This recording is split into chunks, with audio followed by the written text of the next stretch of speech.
Seorang saksi kembali muncul dalam kasus pembunuhan Vina dan Eki. Saksi bernama Liga Akbar Cahyana alias Gaga diklaim sebagai teman Vina dan Eki yang mengetahui peristiwa terjadinya pembunuhan. Lantas, benarkah Liga Akbar merupakan saksi kunci yang dapat membuka lebar kebenaran kasus pembunuhan Vina dan Eki?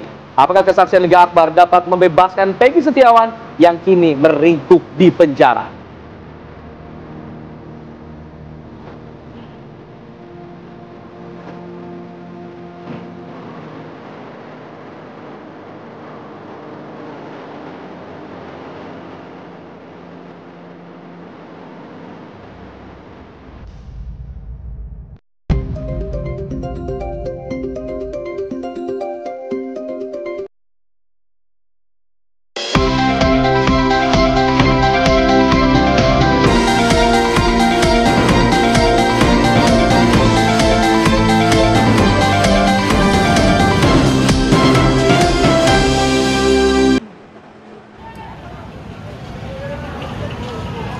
Selamat pagi pemirsa, kita awali Apa Kabar Indonesia Pagi dengan informasi ruko berlantai 3 yang dijadikan salon kecantikan.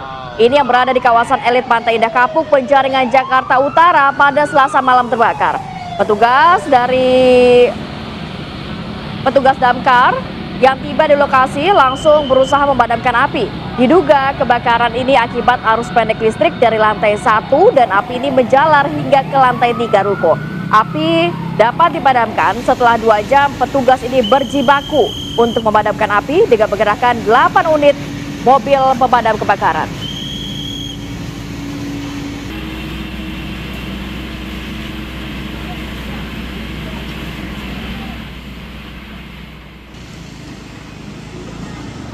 Ratusan rumah pemirsa di 11 rukun tetangga di kawasan Muara Angke di Jalan Dermaga Ujung, Penjaringan, Jakarta Utara terendam banjir rob pada Selasa malam. Air dengan ketinggian 50 hingga 80 cm ini membuat sejumlah warga yang mengendarai sepeda motor ini mogok dan terpaksa harus mendorong kendaraannya. Air rob yang menggenangi permukiman warga warnanya hitam, bahkan berbau, tapi tetap saja dimanfaatkan sejumlah anak-anak untuk bermain air. Namanya anak. Nah, walaupun terjadi banjir rob, namun warga tidak ada yang mengungsi. Selain kawasan Muara Angke, Jalan R.E. Marta Dinata, dan rel kereta api yang berada di kawasan Tanjung Priuk juga ikut tergenang dengan ketinggian air 10 hingga 15 cm. Nah, kondisi ini merupakan bagian dari peringatan dini yang sudah dikeluarkan pihak BPBD Jakarta terkait datangnya banjir rob mulai dari tanggal 4 sampai tanggal 10 Juni. Jadi harus waspada untuk warga yang berada di wilayah ini.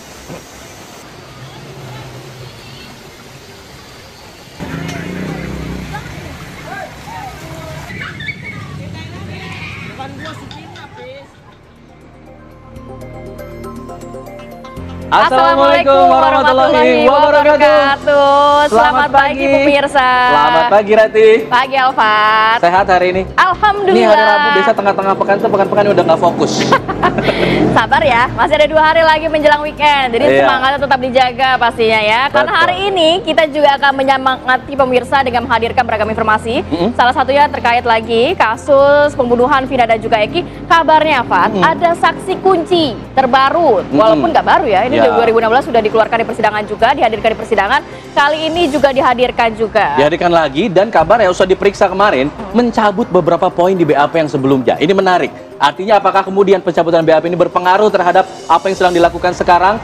Dapatkah membebaskan Peggy Setiawan yang kabarnya ini bukan Peggy pelakunya? Nah, kita akan bahas nanti di Apa Kabar Indonesia Pagi. Kita akan buka Apa Kabar Indonesia Pagi ini dengan informasi pilihan untuk Anda pemirsa. Kita akan lihat bagaimana kondisi dari Lumajang, Jawa Timur dari Lumajang. Ada sejumlah penambang yang tewas tertimbun di sana pemirsa. Dan setelah pencarian, 1 dari 4 penambang pasir korban tebing setinggi 60 meter longsor di Lumajang, Jawa Timur akhirnya ditemukan sudah dalam kondisi tidak bernyawa. Korban ditemukan di dekat truk pasir yang juga ikut tertimbun. Nah, upaya pencarian korban tebing longsor di area tambang pasir Dusun Supit, Desa Pronojiwo, Kecamatan Pronojiwo, Lumajang, Jawa Timur dengan alat berat ini membuahkan hasil akhirnya. Tim gabungan berhasil menemukan ada korban bernama Kusnadi. Ia adalah warga setempat yang terkubur material longsor sedalam 20 meter dekat dengan truk pasir. Jenazah korban pun sudah ditemukan langsung dibawa ke puskesmas. Sementara pencarian terhadap 3 korban lainnya akan terus dilakukan pada hari ini. karena minimnya penerangan di lokasi pada malam hari.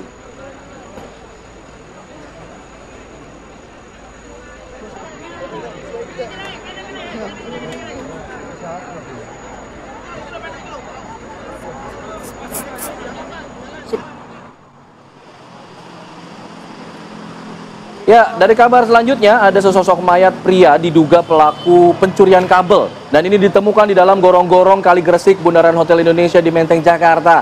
Ditemukan juga di sebelah mayatnya ini ada gergaji besi, ada tang potong, ada senter juga ditemukan.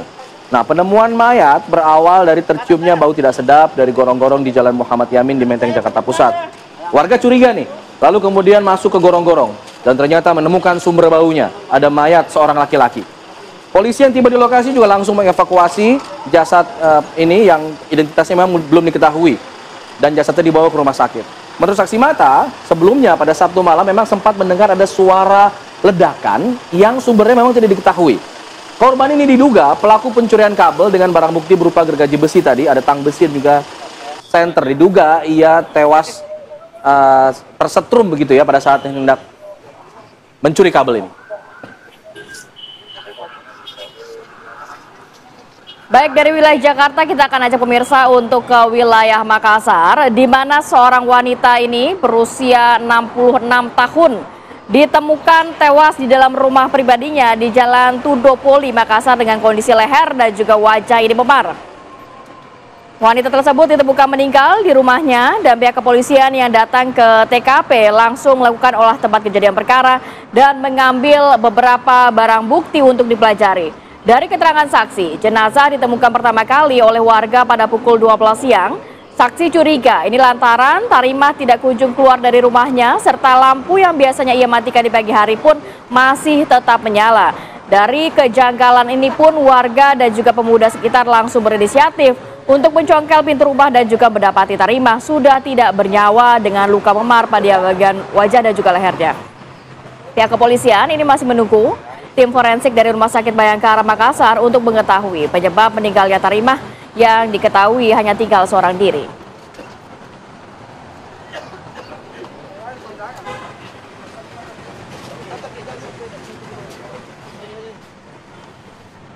Ya, selanjutnya informasi yang juga sempat viral di media sosial, ramen di Lambe-Tura dan lain sebagainya. Ada suami artis dari Bunga Citra Lestari, ada Tiko Aryawardana yang dilaporkan oleh mantan istrinya ke Polres Metro Jakarta Selatan dalam kasus dugaan penggelapan dalam jabatan. Nah, penyidik juga telah menemukan ada unsur pidana dari 2 alat bukti yang cukup sehingga penanganan perkara ditingkatkan dari penyelidikan ke penyidikan. Penyidik menyebut sudah mengumpulkan ada barang bukti dan melakukan gelar perkara terkait laporan yang disampaikan oleh AW, mantan istri Tiko. Hasilnya, penyidik menemukan unsur pidana dan menemukan juga ada 2 alat bukti yang cukup sehingga penanganan perkaranya naik ke penyidikan. Polres Metro Jakarta Selatan juga telah memeriksa Tiko dan ada 5 orang saksi lainnya. Kasus ini sendiri dilaporkan ke Polres Metro Jakarta Selatan pada tahun 2022 yang lalu. Saat itu Tiko Aryawardana masih berstatus sebagai suami dari AW. Sebelumnya diketahui Tiko dan mantan istrinya AW ini mendirikan sebuah perusahaan yang bergerak di bidang makanan dan minuman dengan Tiko sebagai direktur dan AW sebagai komisaris. Nah, berdasarkan hasil audit investigasi melalui auditor independen, ditemukan nih adanya penggunaan dana yang tidak jelas peruntukannya oleh terlapor sebesar 6,9 miliar rupiah. Ini yang kemudian harus dipertanggungjawabkan, dijelaskan kemana dana itu mengalir.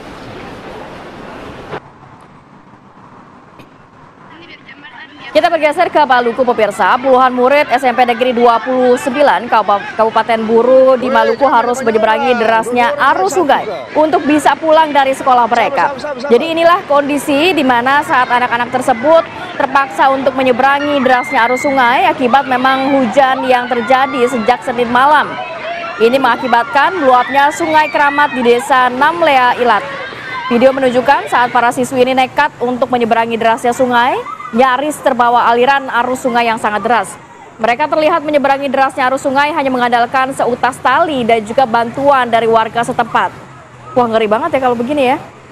Harus berhati-hati nih karena memang takutnya malah terbawa arus ya. Para siswi ini terpaksa untuk menyeberangi sungai lantaran tidak ada jembatan penghubung dari Desa Namlea Ilat menuju ke sekolah mereka. Mengerikan, ini satu potret pendidikan yang patut menjadi catatan penting gitu. Iya betul, apalagi ini sangat membahayakan.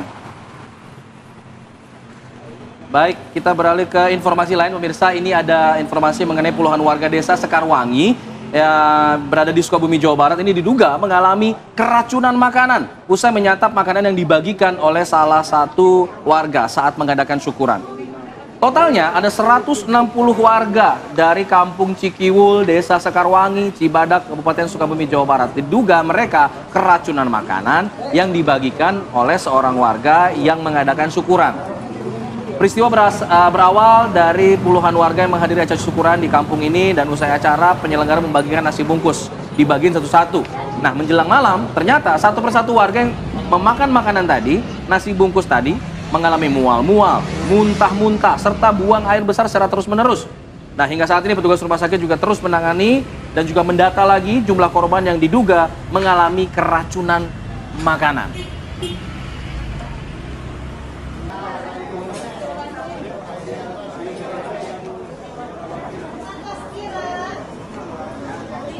Baik, untuk mendalami mengenai hal ini kita akan bergabung langsung dengan rekan kami Rizky Gustana langsung dari Sukabumi, Jawa Barat. Selamat pagi Rizky, apakah ada informasi terbaru terkait 160 orang yang mengalami keracunan di sana? Silakan. Ya, Kamarati dapat kami laporkan bahwa keracunan makanan yang terjadi di Desa Sekarwangi, Kecamatan Sekarwangi, Kecamatan Cibadak, Kabupaten Sukabumi, di mana ada sedikitnya 160 orang mengalami keracunan makanan. Data ini saya dapatkan pukul Benar ya, 160 dini hari. Nah, dari 160 ini memang dibagi menjadi yang dirawat di rumah sakit sebanyak 51 orang suspek keracunan makanan akibat santapan dari makanan hajatan atau syukuran yang dilakukan oleh warga Cikiwul, dan data yang tertangani di posko 53 orang. Memang posko ini didirikan oleh Dinas Kesehatan Sukabumi yang langsung menangani keracunan di tempat kejadian, yaitu di Kampung Cikiwul itu. Sementara yang terdata masuk ke rumah sakit dengan mandiri itu sebanyak 31 orang. Begitu Pak Ratu. Baik. Rizky, sudahkah diketahui apa yang menjadi tadi dikatakan ada nasi bungkus menjadi sumber kejadian ini begitu? Apakah sudah diketahui kesalahannya ada di mana? Ada menunya yang sudah tidak baik kah atau seperti apa? Ya, memang diduga dari makanan ukuran berupa nasi bungkus yang memang dibagikan oleh yang mempunyai acara kepada masyarakat sekitar pada acara syukuran. Nah, hingga saat ini memang pihak Dinas Kesehatan mau mengambil sampel makanan tersebut untuk diuji lab dan bersama dengan pihak kepolisian, begitu, Alfat. Ya, sudahkah ada oknum-oknum yang dipanggil oleh pihak kepolisian atau diduga ini bertanggung jawab atas keracunan massal ini? Ya, karena memang yang hajatannya warga sekitar hingga saat ini masih pihak kepolisian ataupun pihak lainnya belum memanggil atau memintai keterangan. Namun rencananya hari ini dari Dinas Kesehatan Kabupaten Sukabumi beserta kepolisian akan mengambil sampel makanan yang menjadi penyebab keracunan makanan yang dari santapan syukuran tersebut. Kamaratu. Baik, terima kasih Rizky Gustana mengabarkan langsung dari Sukabumi, Jawa Barat. Pemirsa, apa kabar Indonesia Pagi? Jeda dulu, kami akan kembali dengan informasi mengenai pelaku pembunuhan bocah 9 tahun di Ciketing Udik, Bantar Gebang, Kota Bekasi yang akhirnya memang mengakui adanya kekerasan seksual yang ia lakukan terhadap korban. Kita akan bahas usai jeda. Tetap di sini. Di Apa Kabar Indonesia Pagi?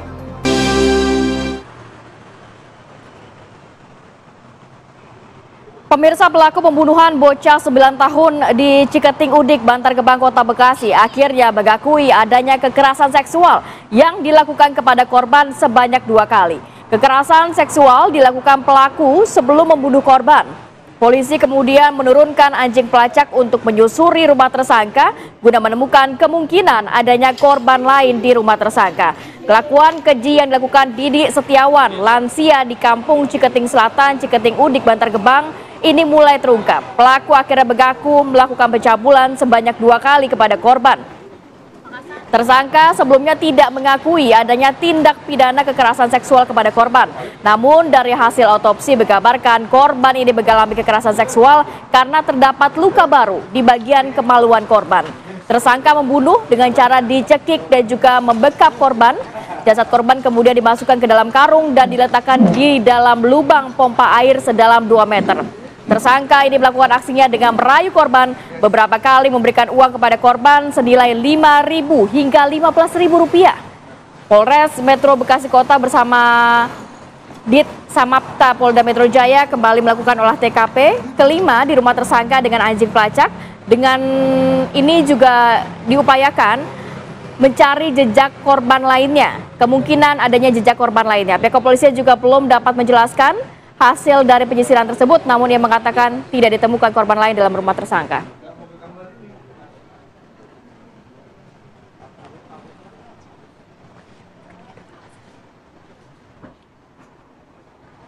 Baik, terkait mengenai kasus pembunuhan bocah 9 tahun di Bekasi, Jawa Barat, kita akan mendalami bersama rekan Kurnia Dwi Hapsari langsung dari sana.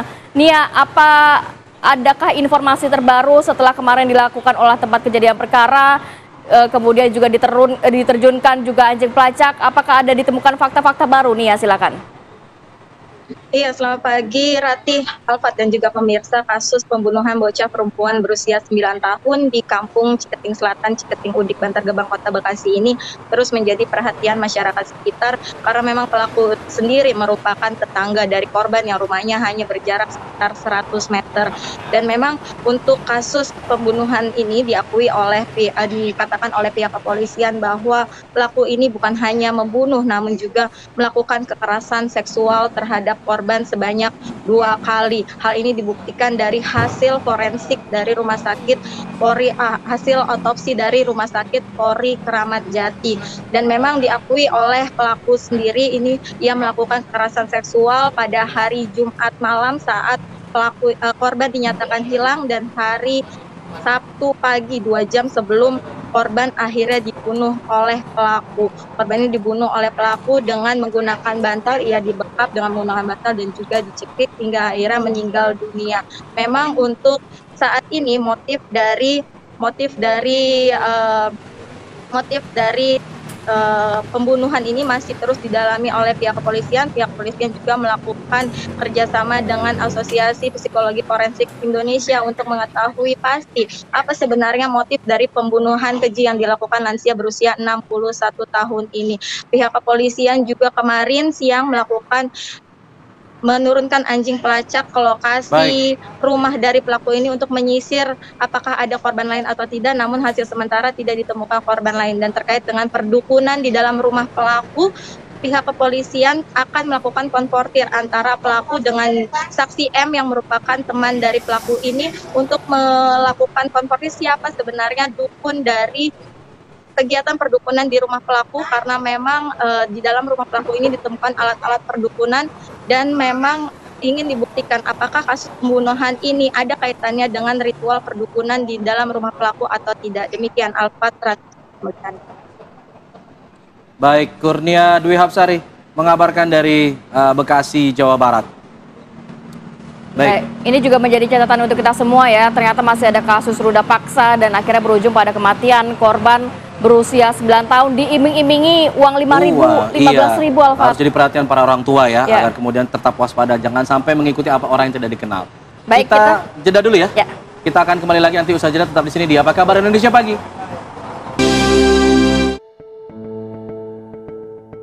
Seorang saksi kembali mengemuka di tengah kasus pembunuhan Vina dan Eki. Saksi tersebut bernama Liga Akbar Cahyana alias Gaga. Kuasa hukum Peggy Setiawan meyakinkan jika kesaksian Liga Akbar dapat membuat kasus pembunuhan dan pemerkosaan Vina menjadi terang benderang.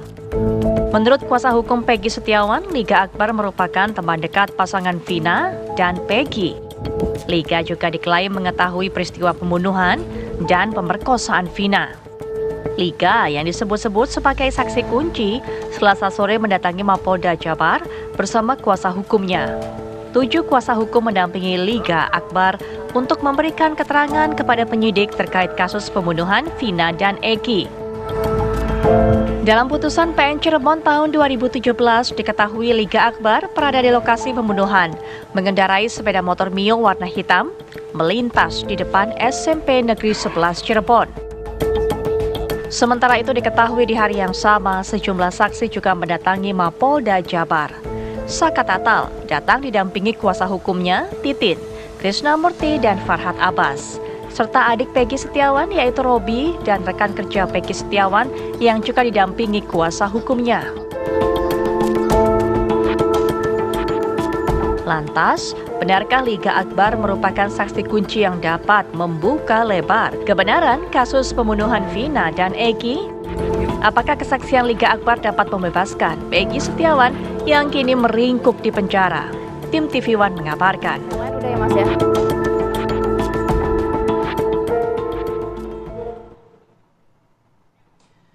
Informasinya ada sejumlah poin yang dicabut keterangannya dari BAP Liga Akbar dalam keterangan sebelumnya, termasuk ini persidangan. Apakah ini kemudian berpengaruh terhadap penyelidikan atau penyidikan yang sedang berlangsung pada saat ini? Berpengaruh jugakah dengan nasib seorang Peggy Setiawan yang disebut-sebut sebagai pelaku utama pembunuhan? Nah, kita akan membahas itu dalam dialog kita pada pagi hari ini. Ada sejumlah narasumber yang sudah hadir. Ada Irjen Pol Purnawirawan Pak Arianto Sutadi selaku penasehat ahli Kapolri. Selamat pagi Pak Arianto. Selamat pagi, Assalamualaikum Pak Arianto. Lalu ada di dalam sambungan daring ada Bang Yudia Alamsyah selaku kuasa hukum Peggy Setiawan dan ada Bang Vincentius Mendrova selaku praktisi hukum pidana. Selamat pagi Bapak-bapak. Pagi, Assalamualaikum. Selamat pagi. Waalaikumsalam warahmatullahi wabarakatuh. Saya ingin ke Bang Yudia dulu. Bang Yudia, kalau saya melihat dari apa yang disampaikan Bang Yudia dalam beberapa berita di online begitu, Anda mengatakan bahwa Liga Akbar ini akan menjadi penentu yang akan menentukan bahwa bersalah atau tidaknya Peggy Setiawan. Nah, apa yang membuat Anda yakin bahwa keterangan dari Liga Akbar ini akan menguntungkan atau bisa jadi merugikan klien Anda? Iya, kemarin itu Liga Akbar ini kan memenuhi panggilan dari Polda Metro Jaya. Nah ini perlu saya pertegas juga bahwa Liga Akbar ini bukan kita yang mengajukan, tapi emang Liga Akbar ini saksi yang pernah diperiksa dan dihadirkan oleh penyidik ke pemeriksaan terkait perkenalannya antara Liga Akbar dengan Eki dan Vina. Nah, makanya kemarin kita dampingi dalam pemeriksaannya karena mendapatkan panggilan dari Polda Jabar. Sebelumnya juga Liga Akbar ini meminta perlindungan hukum dan bantuan hukum. Nah, setelah kita pelajari bahwa apa yang akan disampaikan Liga ini akan meluruskan terkait peristiwa terjadinya pembunuhan Vina dan Eki, karena disebut-sebut juga Liga Akbar ini kan mengetahui pada saat Eki ataupun Vina pada saat malam itu dikejar dan dilempar oleh seseorang yang tidak dikenal. Nah, ini yang kami luruskan sehingga kami membantu untuk melindungi dan mendampingi Liga Akbar ini karena akan memberikan kronologis yang sebenarnya. Nah, yang pertama, Liga Akbar ini tidak kenal dengan namanya Peggy Setiawan. Yang kedua, dari kronologis yang pernah disampaikan Liga Akbar ini pada saat pemeriksaan di kepolisian. Nah, ini ada beberapa poin yang dicabut. Apa saja poin yang dicabut, Pak Yudi? Poin yang dicabut itu bahwa Liga Akbar ini tidak merasa ada pada posisi bahwa Egy dan Vina ini sedang mengendarai kendaraan, diteriaki dan dilempari. Nah, di situ posisi Liga Akbar itu sama sekali tidak ada di tempat. Akan tetapi emang betul diakui oleh Liga Akbar pada saat sore harinya Liga Akbar ini bersama dengan Eki.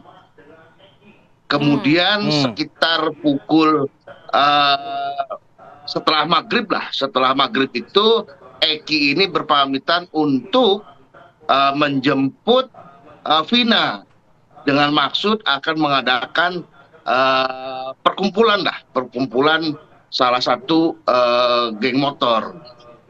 Nah, setelah menjemput Vina, Eki pun kembali lagi ke tempat tongkrongan, yaitu di warung depan SMA 4 Cirebon. Nah, setelah dari situ putus, tidak ada rangkaian lagi. Tuh. Makanya ini yang dipertegas oleh Liga Akbar bahwa kejadian dilempar, dikejar itu sebenarnya tidak ada. Tapi kemudian Liga Akbar artinya mengetahui pakaian yang terakhir dipakai oleh Eki, lalu motor yang digunakan oleh Eki seperti apa, karena kan ini banyak yang mengatakan bahwa Eki menggunakan jaket satu perkumpulan motor dan lain sebagainya. Betul. Makanya ini nyambung lagi rangkaiannya itu pada saat Liga Akbar masih nongkrong di depan warung SMA 4 tersebut sekitar pukul 23.00 lah. Dari temannya itu ada yang mengabari bahwa Eki meninggal. Tuh, makanya dari sini Liga Akbar dan temannya ini mencari tahu keberadaan Eki di mana. 2 rumah sakit yang didatangi, ternyata Eki ini ada di Rumah Sakit Gunung Jati. Nah, setelah dipastikan oleh dokter dan Eki, dokter menyarankan untuk menghubungi pihak keluarga Eki dan Vina. Nah, ini juga yang korban Vina juga didatangi langsung oleh Liga Akbar untuk memberitahukan bahwa Vina terjadi kecelakaan gitu. Karena kabar awalnya saat itu gitu. Ya. Baik, saat di tahun 2016 dan keterangan di 2024 ini kan berbeda. Apakah di tahun 2016 ada semacam mungkin intimidasi atau intervensi dari pihak-pihak tertentu sehingga pernyataan Liga Akbar ini agak berbeda dengan pernyataan di tahun 2024? Ya, ini yang jadi permasalahan, Mbak. Makanya kami coba untuk mendampingi Lingga karena yang bersangkutan ini merasa ketakutan selama ini. Karena apa yang telah diberikan ataupun di keterangan di kepolisian tidak sesuai dengan keadaannya atau faktanya. Nah, Liga juga mengatakan bahwa pada saat diperiksa sebagai saksi, rangkaian-rangkaian tersebut itu sudah ada yang mengkondisikan. Nah, pada awalnya Liga Akbar ini sudah menolak, tidak mau menandatangani BAP tersebut. Nah, akan tetapi Liga ini selalu diarahkan untuk menandatangani BAP itu. Baik, saya akan ke Pak Arianto. Pak Arianto, dengan adanya pencabutan beberapa poin yang ternyata sebelumnya dihadirkan sebagai saksi kunci dalam persidangan, lalu kemudian mencabut beberapa poin yang menjadi inti dari saksi kunci itu tadi, Pak. Nah, apakah ini akan mempengaruhi proses selanjutnya ke depan, Pak? Ya, itulah dari keterangan itu tadi bisa menggambarkan ya betapa rumitnya penyidik ya waktu itu mengumpulkan kesaksian ataupun barang bukti ataupun keterangan yang ingin menggiring kepada apa skenario yang terjadi ya. Karena keterangannya berubah-ubah, kemudian mengatakan itu karena didesak oleh kekuatan apa gitu ya. Akibatnya kan ya apa yang disampaikan pada waktu pemeriksaan pertama dulu seakan-akan itu diingkari bahwa itu bukan sesungguhnya yang seperti itu ya. Tetapi masalahnya adalah ketika apa yang disampaikan di berita acara waktu itu itulah yang diceritakan di persidangan. Iya. Jadi makanya ya sekarang saya jadi nggak heran lagi kenapa hakim kok bisa menjatuhkan putusan seperti itu ya, karena waktu itu yang bisa dihadirkan oleh penyidik kelihatannya yang paling banyak adalah kesaksian-kesaksian para saksi ataupun yang melihat ataupun siapa. Sedangkan bukti-bukti material seperti jejak-jejak dan sebagainya itu Terbatas ya. sangat terbatas sekali. Nah, kemudian saya bisa membaca kira-kira ya, kenapa penyidik tidak meneruskan kepada penyidikan yang saintifik misalnya penggunaan CCTV dan sebagainya. Karena waktu itu ya barangkali ya ini karena dia tidak dikejar oleh jaksa, tidak diminta bukti-bukti yang lebih kuat untuk membuktikan itu, sehingga dengan itu saja dibikin sudah cukup. Nah kebetulan kok dengan bukti yang seperti itu saja hakim juga bisa mempunyai keyakinan gitu kan. Itulah yang menjadi problem sehingga seakan-akan dulu kok hanya kesaksian gitu kan. Itu yang terjadi, dan kemudian kesaksian pun sekarang rawannya daripada kesaksian itu adalah apabila dicabut kan gitu ya. Jadi yang tadinya ada bukti jadi tidak ada kan. Sama juga dengan waktu DPU dulu ada 3 kok kemudian hilang. Dulu kan DPU itu kan disebutkan oleh 5 orang ini mengatakan oke lah saksi ini bukti kuat. Nah begitu dicabut ya udah nggak ada kekuatan. Tapi kesaksian dari Gaga ini yang dikatakan sebagai saksi kunci ini di mata penyidik akan seperti apa Pak Arianto? Bagi penyidik sih sekarang pasti akan diserap ya. Sebetulnya yang benar tuh yang disampaikan dulu atau yang sekarang.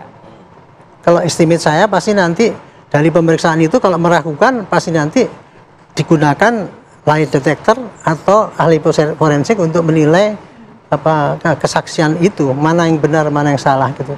Saya kira sekarang ya polisi tidak bisa lagi pakai pola yang lama yang tahun 2016 itu hanya kesaksian didasarkan itu untuk meyakinkan hakim, karena itu kan sudah disanggah oleh publik ya bahwa itu kan rekayasa dan sebagainya. Makanya memang harus didukung dengan bukti-bukti otentik yang saintifik, misalnya ya kalau bisa dicari handphonenya si itu korban ataupun saksi-saksi semua dilacak kembali saat itu ada di mana misalnya begitu. Kemudian CCTV itu tadi yang kemarin kan beredar gitu, itu nyata apa tidak? Sebetulnya keterangan-keterangan daripada orang banyak ini yang celometan beda-beda ini, apabila CCTV-nya itu ada kita nggak usah pusing-pusing kan, tuh kayak gitu kan gitu. Nah mestinya inilah yang harus dikejar oleh penyidik sekarang ini, saya pikir semaksimal mungkin. Mungkin mencari saksi-saksi karena memang alat bukti lainnya tidak ada ya, Pak, ya? Saat itu ya. Saya kira kalau saat itu sudah ada CCTV pasti ada, pasti sudah ada ya. Cuman waktu itu nggak dikejar ke situ karena tidak dengan berkas yang sudah dibikin oleh polisi waktu itu ya, hanya saksi-saksi kan itu berkas itu dikirimkan ke jaksa, diteliti. Jaksa itu meneliti Pak, apakah cukup bukti ini apa enggak untuk jadian tuntutan. Kalau itu sudah cukup, ya polisi pasti nggak meneruskan lagi. Gitu. Masalahnya kira-kira begitu jadi. Nah, saya ingin ke Bang Vincent. Bang Vincent, kalau kita lihat apa yang dilakukan oleh saksi kunci pada persidangan sebelumnya, Gaga, yang sekarang kemudian mencabut lagi beberapa poin BAP-nya, mengatakan bahwa ia tidak mengetahui kronologi secara langsung, ia hanya tahu sebelum berangkat aja si Eki begitu. Nah ini apa kemudian implikasi hukum ke depannya, Bang Vincent? Ya, tentu ini merupakan tantangan baru bagi penyidik untuk melakukan penyidikan terhadap tersangka Peggy Setiawan. Kalau kita lihat dari berbagai keterangan yang sudah disampaikan, muncul saksi-saksi yang kemudian menganulir keterangan yang sudah disampaikan pada saat penyidikan ataupun dalam pemeriksaan di keterangan di pengadilan di tahun 2016. Nah ini kan menjadi tantangan berat bagi penyidikan kasus Peggy Setiawan ini. Tentu ini akan diuji apakah kemudian keterangan yang berubah ini memiliki relevansi terhadap fakta-fakta baru yang terungkap di dalam penyidikan khususnya terhadap tersangka Peggy Setiawan. Nah, kalau ada korelasi antara keterangan yang saksi yang satu dengan keterangan saksi yang satunya yang menguatkan bahwa penyidikan atau keterangan BAP dan keterangan di persidangan tahun 2016 itu bisa merubah fakta baru ini. Nah, ini tentu pihak penyidik haruslah hati-hati dalam meneruskan kasus Peggy Setiawan ini. Jadi karena begini, saksi dalam merubah keterangannya, apalagi sudah disampaikan dalam pengadilan, keterangan tersebut di bawah suara, ini memiliki konsekuensi hukum. Karena kalau kemudian tidak bisa dibuktikan keterangan itu bahwa apa yang disampaikan pada saat 2016 itu bisa ada konsekuensi hukum sebagai keterangan palsu. Nah, ini kan tidak mungkin bagi seseorang yang merubah keterangan. Nah, tentu harus ada titik terang oleh penyidik apakah betul Peggy Setiawan merupakan pelaku yang masuk dalam daftar tersebut. Karena kecurigaan publik ini sebetulnya Ya, nanti kita juga akan mendalami terkait apakah bukti-bukti juga yang dimiliki Peggy seperti menghadirkan Liga ini bisa juga membuat asumsi Peggy yang menyatakan tidak bersalah ini semakin kuat nantinya. Kita akan bahas lagi, tetap bersama kami di Apa Kabar Indonesia Pagi. Ya, kita lanjutkan perbincangan. Saya mau ke Pak Yudia. Singkat saja terakhir Pak Yudia, apa kedepannya apa dilakukan oleh kuasa hukum Peggy? Gimana Pak?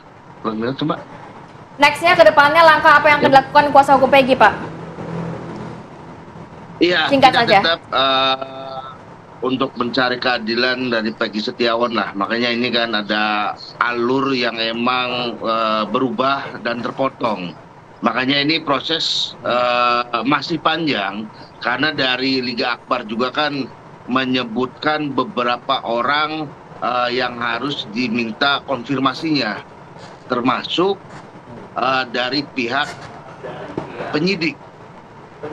Tuh, makanya ini proses masih panjang dan kita juga sambil menunggu langkah-langkah berikutnya sih Mbak. Baik, selanjutnya Bang Vincent.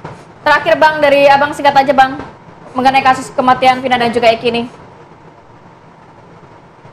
Ya, baik. Kalau menurut saya, pertama kalau memang dari pihak Peggy Setiawan merasa memiliki saksi-saksi yang kuat untuk menganulir keterlibatan dia dalam